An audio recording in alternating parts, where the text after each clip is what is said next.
আচ্ছা যাই হোক, মেয়ে দেওয়ার পর্ব তো শেষ হইলই, তাহলে কি আমাকে মেয়ে আপনার পছন্দ হয়েছে? মিয়া তো আলহামদুলিল্লাহ একবারে মাশাল্লাহ, মিয়া আমাকে একবার খুব পছন্দ হয়েছে। হ্যাঁ নাকি কাজ দা? আব্বা আমারও পছন্দ হয়েছে। মিয়া ভালো। আব্বা আমি আল্লাহ মিয়া হাতে পার্সোনাল ভাবে কথা কম। উরি বাবা, সাওয়াল কি কয়? আচ্ছা বিআই সাহেব, আল্লাহ কথা আছে, কথা হলো কি যে আমার সাওয়াল আল্লাহ মিয়াটার হাতে আল্লাহ পার্সোনাল কিছুক্ষণ কথা কব। হুম হুম, ওই সব সিস্টেম আমার ফ্যামিলিতে নাই। যা কবে সামনাসামনি কই। ইয়ে বিআই, আপনি কি ভাবছেন? আপনি যা ভাবছেন ও না, আমার চাউল হেবা না, আমার চাউলের ক্যাপাসিটিটা অত পাওয়ার নাই। একবার আল্লাহ বুল্লা চাউল আমার দেন গাল্লা, কথাই তো কব। ও আচ্ছা ঠিক আছে, একে দি, যা তো গরমত নিয়ে যা।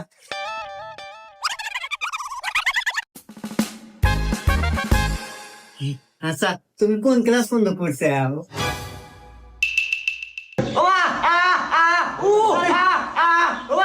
এখনকার সাল বলো বিয়ে।